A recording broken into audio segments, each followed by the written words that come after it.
इस वीडियो में हम देखेंगे क्लास 10th मैथमेटिक्स की एक्सरसाइज 8.1 का क्वेश्चन नंबर 5। क्वेश्चन है हमारा given sec theta is equal to 13/12 calculate all other trigonometric ratios.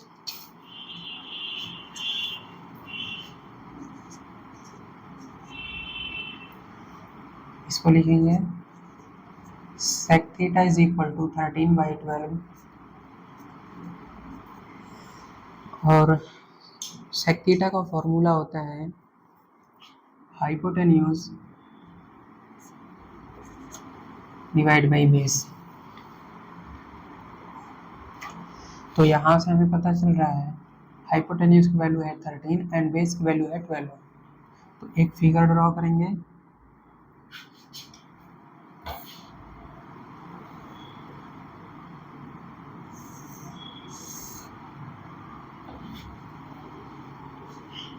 हम ले लेते हैं 90 डिग्री का एंगल।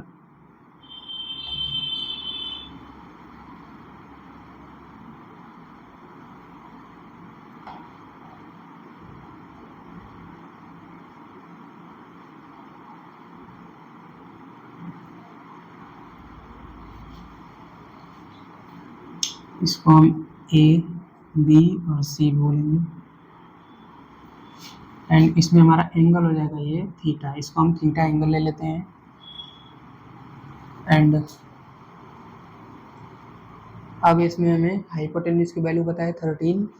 तो इस ट्राइंगल में हाइपोटेन्यूज हो जाएगा 13, ये हाइपोटेन्यूज हो जाएगा क्योंकि ये 90 डिग्री का एंगल है, ये 90 डिग्री का एंगल है, इसलिए ये हो जाएगा हाइपोटेन्यूज और इसकी वैल्यू है 13 एंड यहाँ पे बेस की वैल्यू है 12।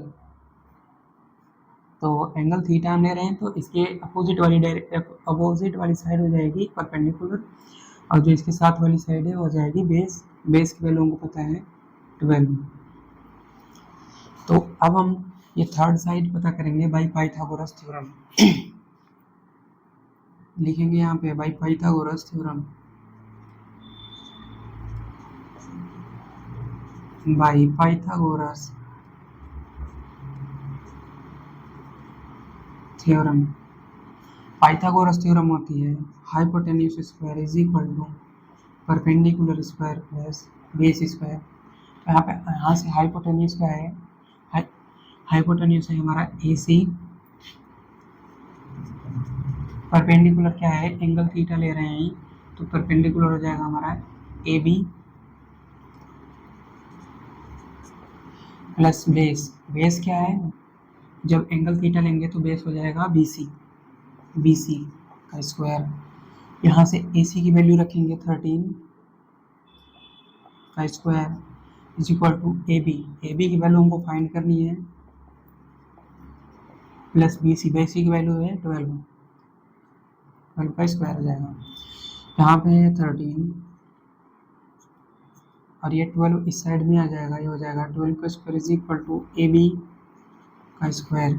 इसको हम ऐसे भी लिख सकते हैं AB square is equal to 13 square minus 12 square. यहाँ से हो जाएगा AB square is equal to 13 का स्क्वायर 169 माइनस 144। यहाँ से हो जाएगा AB square is equal to 25। यहाँ से भी AB इज इक्वल टू हो जाएगा √25। इसको हम ऐसे भी लिख सकते हैं 5 √5 इंटू 5।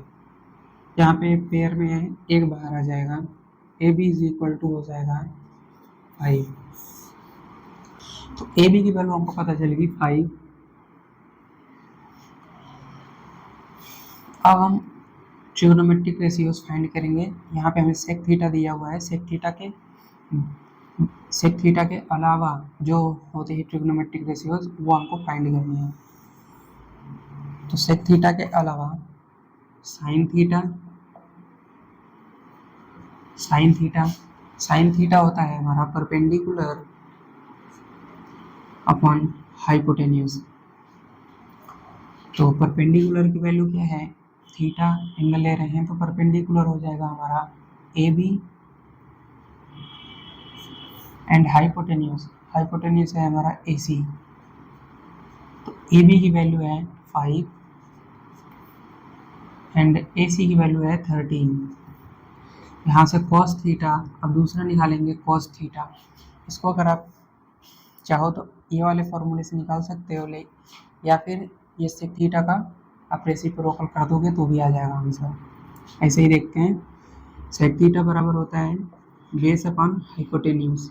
बेस की वैल्यू क्या है यहाँ पे, बेस की वैल्यू है 12, बेस क्या है BC, पहले BC लिखेंगे डिवाइड बाई हाइपोटेन्यूज AC। तो BC की वैल्यू क्या है, BC की वैल्यू है 12, AC की वैल्यू है 13।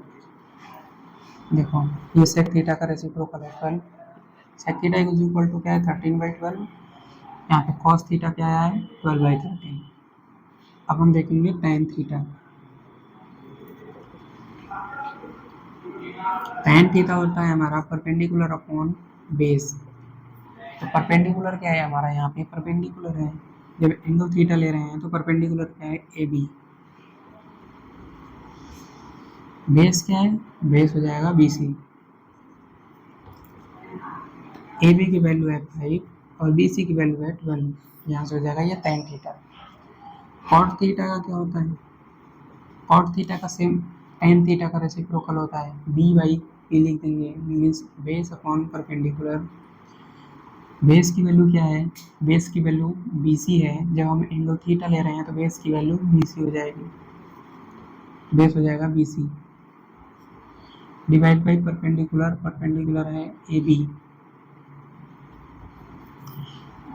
BC की वैल्यू कितनी है 12, परपेंडिकुलर AB की वैल्यू है 5, हो गया हमारा cot थीटा। सेक थीटा में ऑलरेडी दिया हुआ है तो सेक थीटा को नहीं निकालना है, अब निकालना है कोसेक थीटा। कोसेक थीटा, तो कोसेक थीटा होता है साइन थीटा का रेसिप्रोकल। तो साइन थीटा क्या है, परपेंडिकुलर अपॉन हाइपोटेन्यूज, तो कोसेक थीटा क्या होगा, हाइपोटेन्यूज अपॉन परपेंडिकुलर। हाइपोटेन्यूज क्या है, हाइपोटेन्यूज है हमारा AC परपेंडिकुलर AB। AC की वैल्यू हमें 13, AB की वैल्यू गिवन 5।